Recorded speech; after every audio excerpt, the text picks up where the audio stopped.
الحمد لله والعاقبة للمتقين والصلاة والسلام عليك من كان نبيا وآدم بين الماء والطين يا أيها الذين آمنوا أطيعوا الله وأطيعوا الرسول وأولي الأمر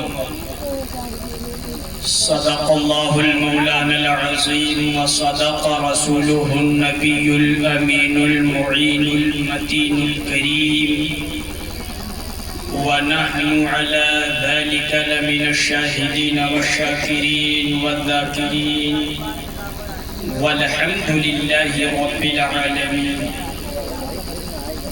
بعد توحید کے متوالوں، شمعِ رسالت کے پروانوں، اولیاء امت کے جانثاروں، غوث اعظم کے ماننے والوں، آئیے سب سے پہلے ہم اور آپ لوگ مل کر آقائے نامدار، مدینے کے تاجدار، دونوں عالم کے مالک و مختار، انیس بے کسا سیاح لا مقام، مالک انس و جان، آمنہ کے لال، مدینے کے تاجدار، جناب محمد رسول اللہ صلی اللہ تعالی علیہ وآلہ وسلم کی بارگاہ میں جھوم جھوم کر درود شریف پڑھیے بآواز بلند. اللهم صل على سيدنا مولانا محمد طب القلوب ودواعيها وعافية الأبدان وشفائها ونور الأبصار وزيائها وعلى آله وأصحابه دائما أبدا. آپ اس کو صاف کیجئے، دیکھیں بار بار بولنے کی ضرورت نہ پڑے، مہربانی ہوگی.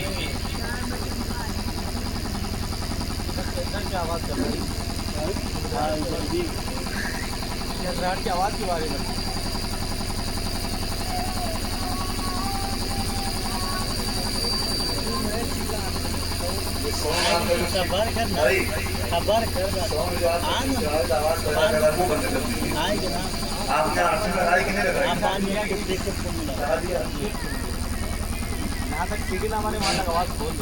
درود شریف پڑھیے بآواز بلند. اللہم صلی علی سیدنا مولانا محمد بارک وسلم صلو علیہ صلاة و سلاما علیک یا رسول اللہ صلی اللہ تعالی علیہ وآلہ وسلم.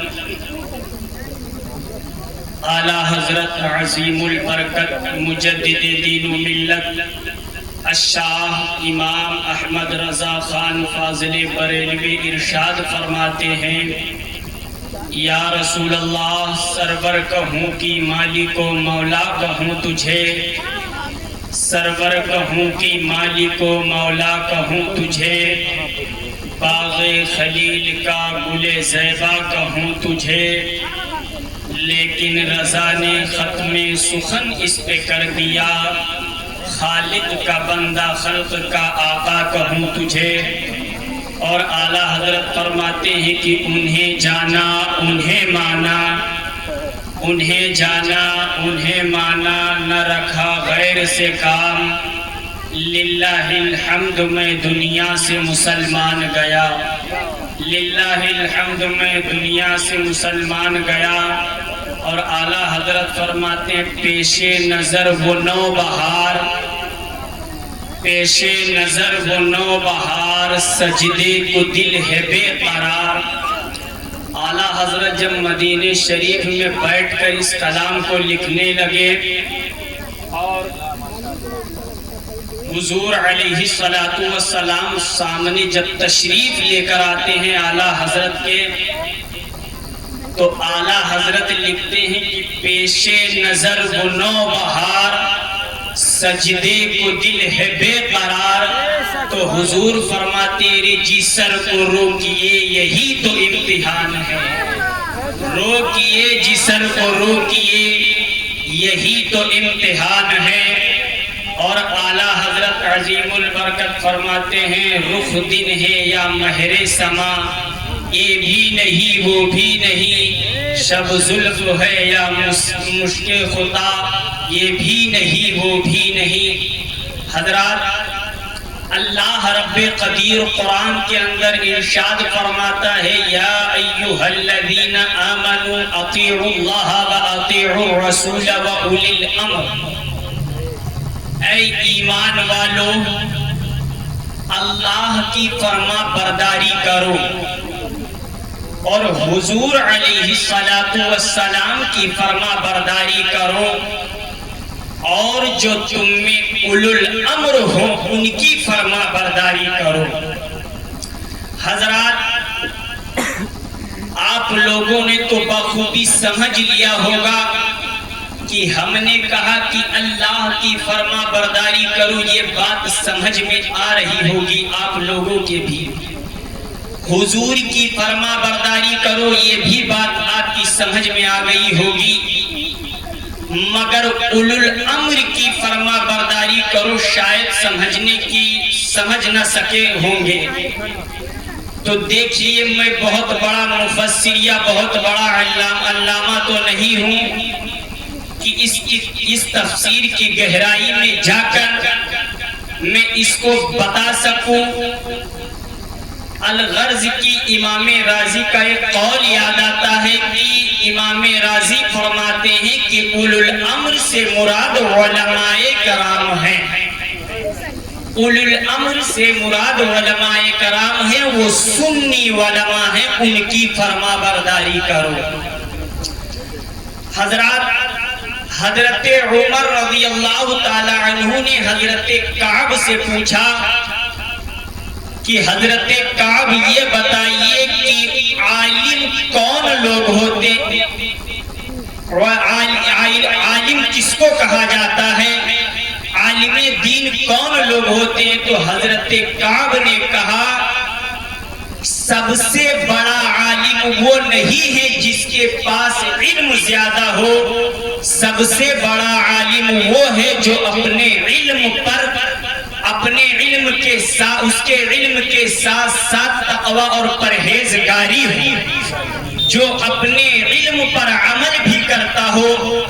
پھر حضرت عمر نے پوچھا کہ وہ کون سی ایسی چیز ہے جو عالم کے دل سے نکل جاتی ہے؟ تو حضرت کون سی ایسی وہ چیز ہے جو عالم کے دل سے علم کو نکال دیتی ہے؟ تو حضرت کعب نے کہا، وہ لالچ ہے، لالچ۔ جس عالم نے لالچ کیا اس کے دل سے علم کی روشنی نکلے گی۔ جو عالم امیر زادوں کی چاپلوسی کرے گا اس کے دل سے علم کی روشنی نکلے گی۔ جو عالم بڑے سیٹھ لوگوں کے دروازوں پر چاپلوسی کرے گا اس کے دل سے علم کی روشنی نکلے گی۔ اسی لیے میں کبھی کبھی کہتا رہتا ہوں کہ اگر عالم مدرسے کے تعلق سے جاتا ہے آپ کے دروازے پر تو وہ فی سبیل اللہ ہے، وہ مدرسے کا کام ہے، ثواب پائے گا، مگر اپنی ذاتی منفعات کے لیے اگر جاتا ہے تو اس کے دل سے علم کی روشنی نکلے گی۔ اس لیے کہ جب حق بات آنے پر عالم صاحب کا فتویٰ غریبوں کے لیے اور ہوگا اور امیروں کے لیے اور ہوگا۔ اگر چاپلوس عالم ہے تو اس کا فتویٰ غریب کے لیے اور ہوگا، امیر کے لیے اور ہوگا۔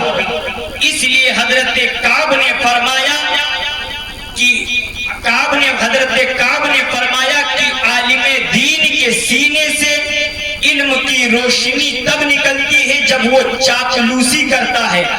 حضرات، مگر ہمیں اور آپ کو اب یہاں سوچنا ہے کہ ہمارے سماج کے اندر وہ کون سی چیز ایسی نہیں ہے جو جنم نہیں لیا۔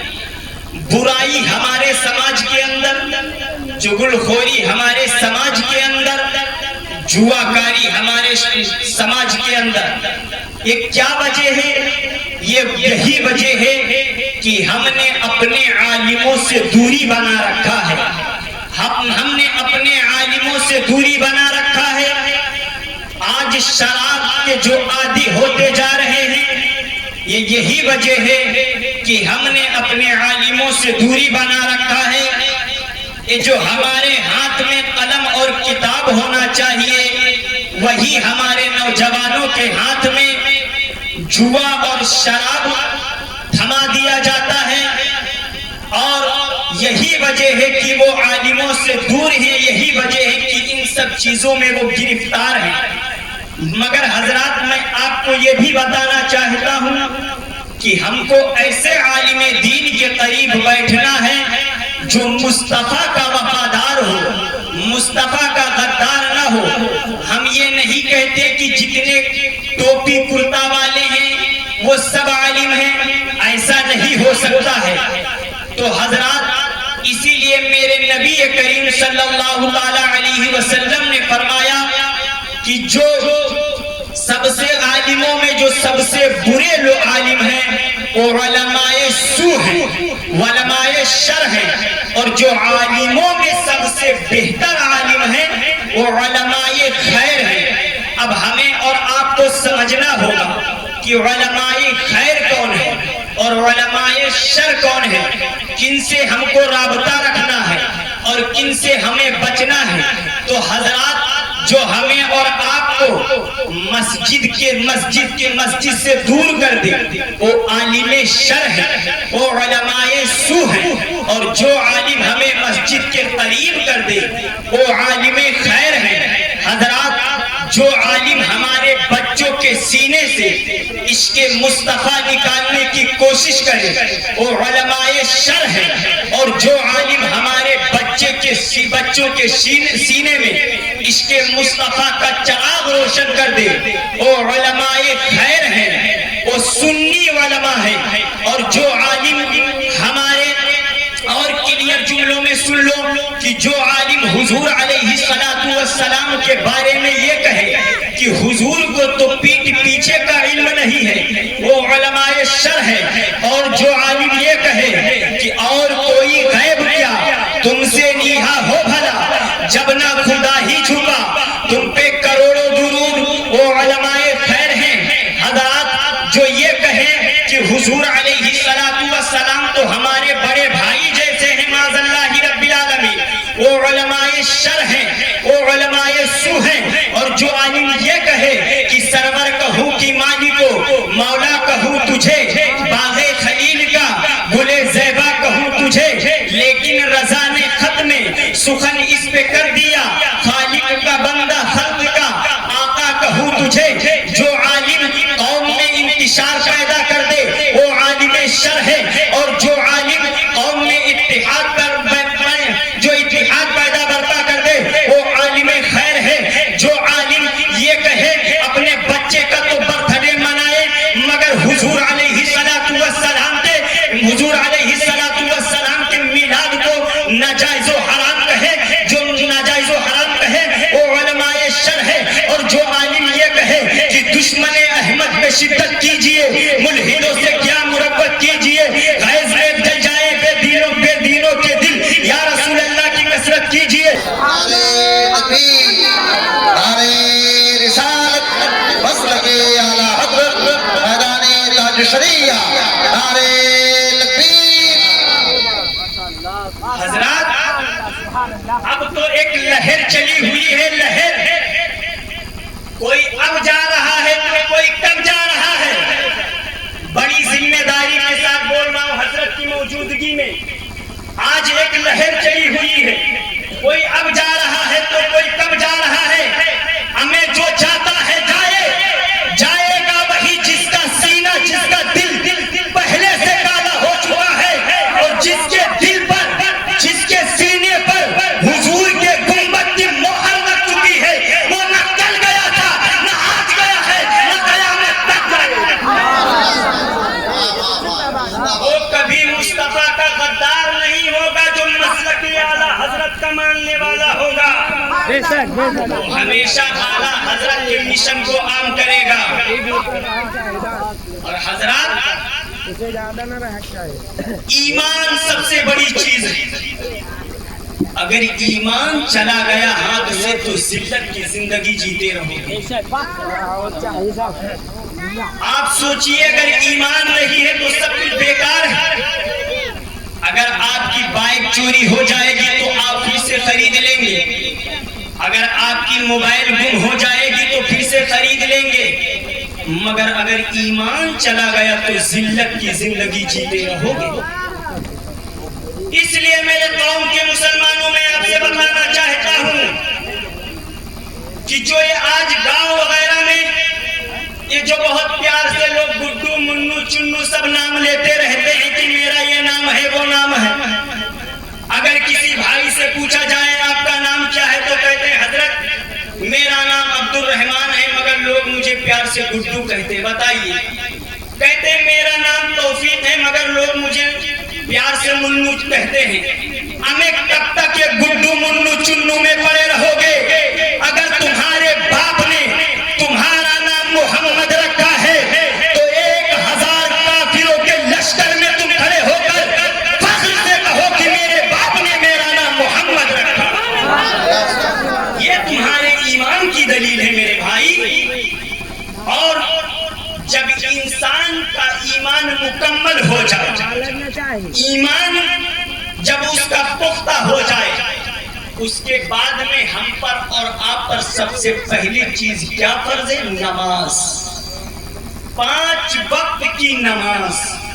حضور علیہ السلام فرماتے اقیموا الصلاۃ وآتوا الزکاۃ. نماز قائم کرو اور زکات دو. حضرات مگر ہم اور آپ کیا کرتے ہیں؟ اپنے آپ کو تو نعرہ لگاتے ہیں کہ ہم مسلک اعلیٰ حضرت کے ماننے والے ہیں، مگر کیا کبھی آپ نے مسلک اعلیٰ حضرت کا پیغام سنا؟ نماز سے کوسوں دور ہے، نماز کا پتہ ہی نہیں ہے. ایمان کی سب سے بڑی علامت یہ ہے کہ جب انسان کے پاس ایمان ہو، جب وہ اسلام قبول کر لے تو اس کے اوپر سب سے پہلے جو فرض ہے وہ نماز ہے. حضور علیہ السلام کی حدیث سے حضور فرماتے ہیں کہ جب آپ کا بچہ 7 سال کا ہو جائے تو اسے آپ مسجد لے جائیں اور نماز پڑھانے کا عادی بنائیں اسے. اور جب 10 سال کا ہو جائے تو اسے مار کر مسجد بھیجے نماز پڑھنے کے لیے. حالانکہ اسلام میں 10 سال کے بچے پر نماز فرض نہیں ہے، مگر اس لیے یہ بتایا گیا ہے تاکہ جب بچہ ابھی سے عادی ہو جائے گا تو آگے چل کر اسے دقتیں پیش نہیں آئیں گی. مگر ہمارا اور آپ کا حال کیا ہے کہ ہم اور آپ 2-2 3-3 بجے تک رات میں موبائل میں بجی رہیں گے مگر نماز پڑھنے کے لیے ٹائم ہمارے پاس کہاں. بات میری تلخ ہے، کڑوی ہے، مگر آپ کو قبول کرنا ہے حضرات. بات جو سچ ہے میں اسی کو کہوں گا. کوئی بھی ہو، میں ہوں یا کوئی بھی ہو، یہ بات کڑوی سب کو لگے گی.